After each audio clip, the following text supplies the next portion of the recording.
bawal maidip. Magandang buhay mga kapatid, purihin po ang ating mabuti at dakila at makapangyarihang Diyos sa lahat.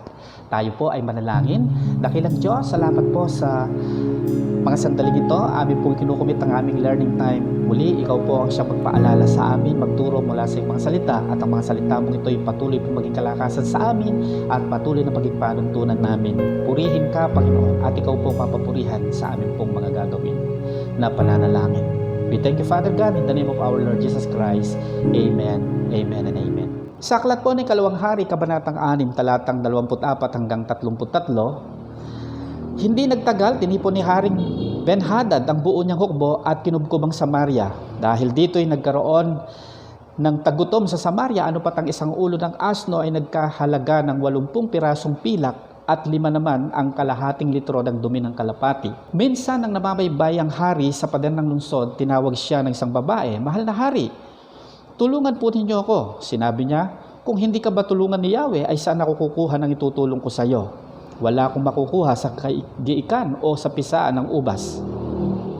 "Ano ba ang problema mo?" tanong sa kanya ng hari. Sumagot ang babae, "Nagkasundo kami ng babaeng ito na iluto namin ng aking anak para may makain kami ngayon. Bukas ang anak niya ang iluluto namin. Kaya naman po, iniluto namin ang aking anak. Nang hingin ko po ang kanyang anak para iluto, itinago niya at ayaw ilitaw. Nang marinig ito ng hari, sinira niya ang kanyang kasuutan at nakita ng mga tao na siya pala'y nakasuot ng sako bilang tanda ng matinding kalungkutan. Sinabi niya, "Diyos ko, higit pa rito ang gawin mo sa akin pag hanggang bukas ay hindi ko napapugutan si Eliseo." Nasa kanila noon si Eliseo, kausap ang matatanda ng Israel. Papunta naman doon ang inutusan ng hari para pugutan siya. Hindi pa nakararating doon ang inutusan ng hari, sinabi ni Eliseo sa matatanda, "Tingnan ninyo at papupugutan pa ako nitong anak ng mamamatay taong ito. Pagdating nila rito, isara ninyo ang pinto at bayaan sila sa labas." Hindi ba ninyo narinig at dumarating na rin ang hari? Hindi pa halos natatapos ang sinasabi ni Eliseo ay dumating ang hari. Sinabi nito, "Ang paghihirap nating ito ay padala ni Yahweh. Inip na kami sa paghihintay sa kanyang tulong." Purihin ang ating mabuti at makapangyarihang Diyos. Ang pagkubkob ni Ben-Hadad na hari ng Syria sa Samaria ay naghatid ng matinding kahirapan at pagdurusa sa mga taga-Samaria, na kung saan dahil sa grabing pagtaas ng presyo ng bilihin na sagad to the max, ay bumaba ang value o ang halaga ng kanilang salapi. Ang ulo ng isang asno na itinuturing na ceremonially unclean ng mga Israelita ay humalaga ng 80 pirasong pilak o 5 pounds, o sa halaga ng ating pananalapi sa panahong ito ay 346 pesos and 54 centavos. Ito ay upang ilarawan ng sobrang kahirapang kanilang naranasan ng panahong iyon, na kung saan maging ang kalahating litro ng dumi ng isang kalapati ay humalaga ng 5 pirasong pilak. Sabi nga, money has no value in the time of war and famine. Sa original na Hebrew writing ay wala ang mga salitang damstang o dumi ng kalapati. Ito ay inserted lamang upang bigyang diin ang matinding kahirapang kanilang dinaranas sa kanilang panahon, na kung saan ang mga Israelita nung panahong sakupin ni Haring Jehoram ay nagkaroon ng Syrian siege sa Samaria, at ang purpose ng mga taga-Samaria ay papaghirapin lamang sa gutom ang Israel at hindi para sila ay patayin sa tabak. Kung titingnan po natin mga kapatid sa aklat ng Ikalawang Hari, mga kabanatang 6, mga talatang 8 hanggang 23, kay dali pong nalimutan ng mga taga-Syria ang kabaitang ipinakita ng mga Israelites sa kanila, na kung saan nung panahong minsan ay binalak nilang digmain ng Israel, ngunit sa halip na patayin ng mga Israelita ang Syrian army na kanilang nakubkob at napasa kanilang kamay, ay pinakain sila at pinabalik ng buhay sa kanilang hari sa payo ng propeta Eliseo. Kakaiba ang pangyayaring ito sa Samaria.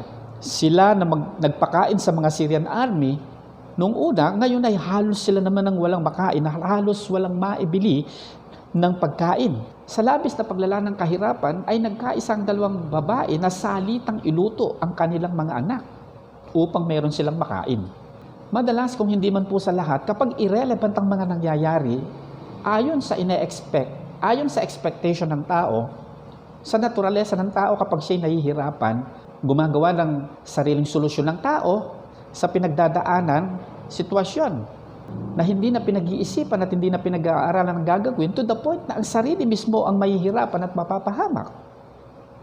Nang magkaroon ng matinding tagutom sa Samaria, sa sobrang kahirapan ay inluluto nga po ng 2 babae ang anak ng isa. At sa susunod naman, ang kanilang iluluto ay ang anak naman ng isa upang meron silang makain. Gaano man kahirap o kabigat ang sitwasyon ay hindi pa rin po ito ang sapat na dahilan upang mawalan ng pag-asa to the point na gawa ng karumaldumal na krimen ang sariling kapamilya, ang sariling anak para lamang merong makain. Ang iba ginagahasa ang sariling dugo at laman.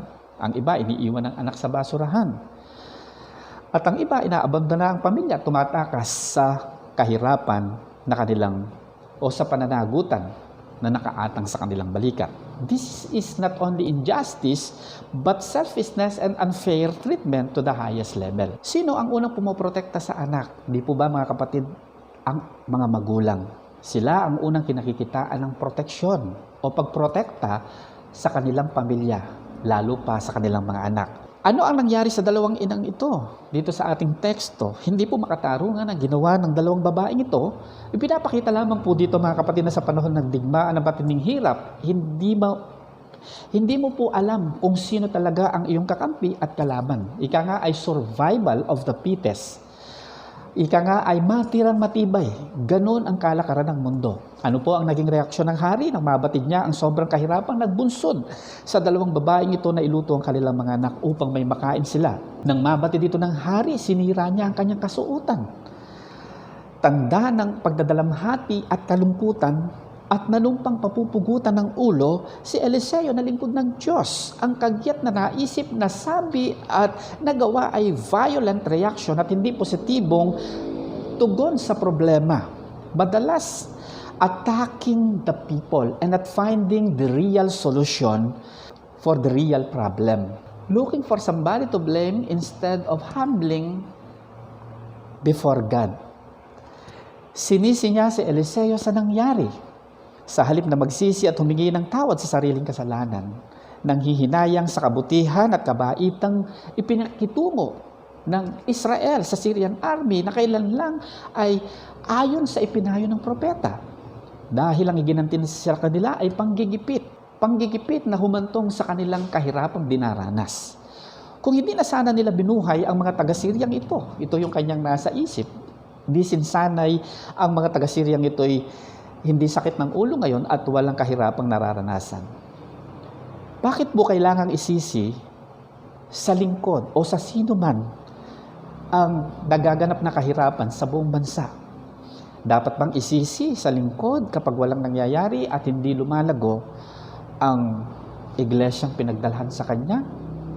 Hindi kaya dapat ay may changes po na gawin din ang mga nasa loob ng iglesia upang may mangyari sa buhay ng bawat isa upang magkaroon ng pag-usat. Hindi po kaya dapat ay baguhin na at palitan ang mga kulturang hindi nakakatulong kundi nagsisilbing sagabal sa pagunlad.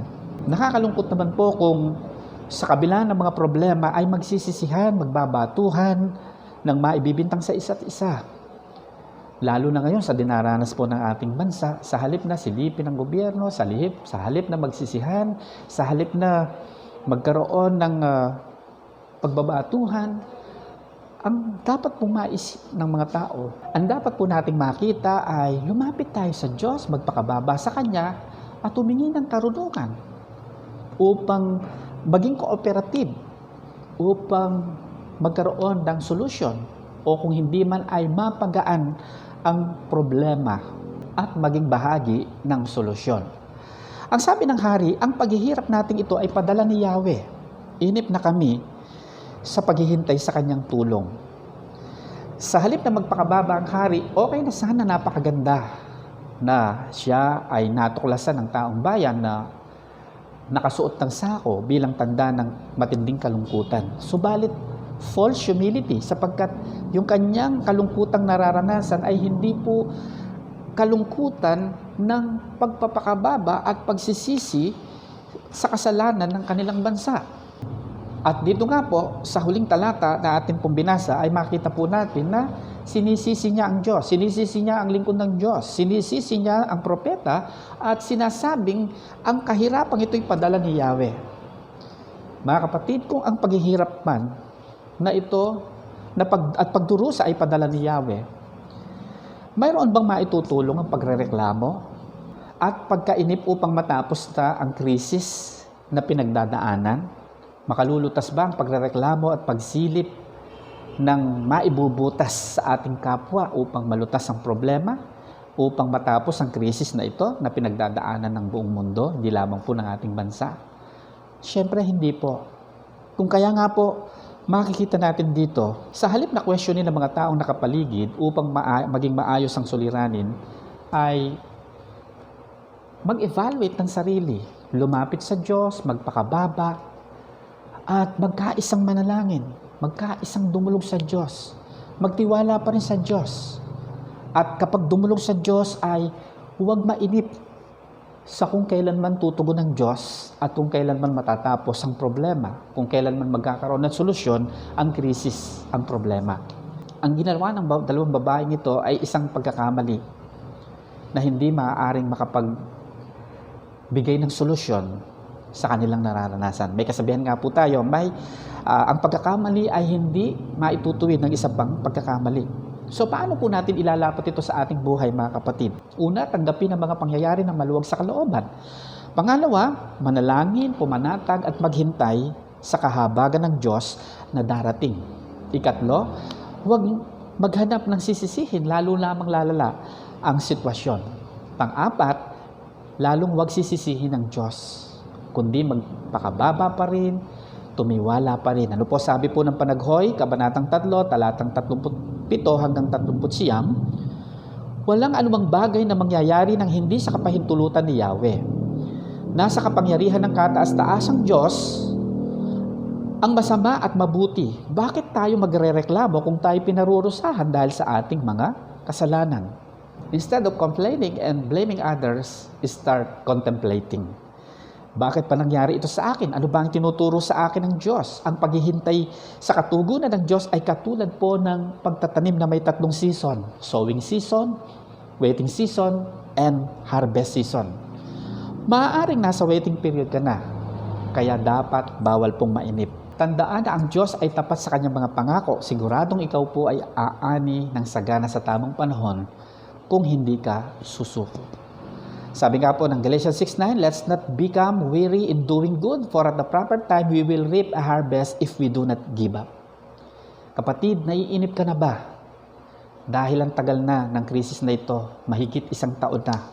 At ngayon ay sa ibang bahagi ng ating bansa ay ECQ, MECQ, lockdown. Ang tagal mo nang nananalangin ng God's will. Ang tagal na nating pinapanalangin na matapos na ang krisis na ito, pero hindi pa rin tumitigil. Napapagod ka na ba? Naiinip ka na ba, kapatid? Bawal mainip.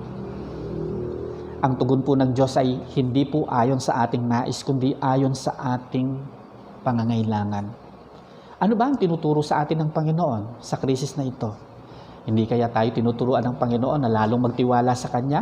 Hindi po kaya tayo tinuturuan ng Panginoon na lalo pong manalig sa Kanya? Na tayo po'y maging mapagtiwala sa Kanya? Na tayo'y maging mapanalanginin? Na ipanalangin natin yung iba na ating nakita sa TV, nabalita natin sa radyo, sa news? Na yung kanilang mga pinagdaraanan ay magkaroon sila ng kapanatagan, magkaroon sila ng kapayapaan, no? Magkaroon sila ng pag-asa pa rin na mabuhay sa kabila ng may hirap na pangyayaring ito, krisis na ito na pinagdadaanan natin sa ating bansa. Ang tugon ng Diyos ay higit na mainam kaysa sa ating nais. Alam ng Diyos kung ano ang ating kailangan. Alam ng Diyos kung ano po ang ating pinagdadaanan. Alam niya rin kung hindi mo kailangan at magpapasakit ng ulo sa iyo. Remember, God will make everything beautiful in His time. Ecclesiastes 3:11. Kaya kapatid, kapag ikaw po ay nagtanim ng buto sa ilalim ng lupa at hindi dahil sa wala kang nakikitang nangyayari sa ibabaw ay walang nangyayari sa ilalim ng lupa. Hindi po. Meron pong nangyayari. Huwag mainip. Dahil sa tamang panahon, ang buto ay uusbong, sisibol, lalago, magiging puno at magbubunga. Subalit kapag ikaw po'y nainip, dahil wala kang nakikitang nangyayari sa ibabaw, at hinukay mo yung buto, you have just killed the seed and you short-circuited the process. The sad part is you have to do it all over again. Lalong tumatagal habang ikaw ay naiinip. Learn to wait on the Lord. Tandaan, bawal mainip.